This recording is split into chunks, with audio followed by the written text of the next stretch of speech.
அபிராமி அந்தாதி பாடல் 28.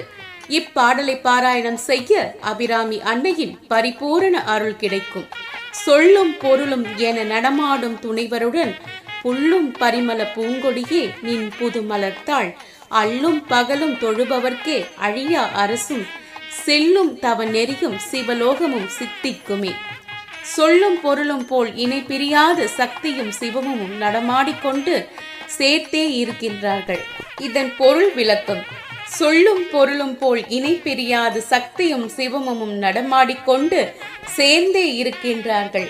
பூவும் மனமும் போல் தன் துணைவருடன் தழுவியபடியே நிற்கும் பூங்கொடியே, நறுமணம் வீசும் நின் புது கமல மலர் திருவடிகளை உள்ளத்தில் வைத்து இரவும் பகலும் தொழுது வணங்கி வருபவர்க்கு அழியாத அரச போக வாழ்வும் இரவாத நிலைக்கு செல்லும் தவ நெறியும் கிட்டி சிவலோகத்துடன் சிவத்துடன் சேர்ந்திருக்கும் சித்தி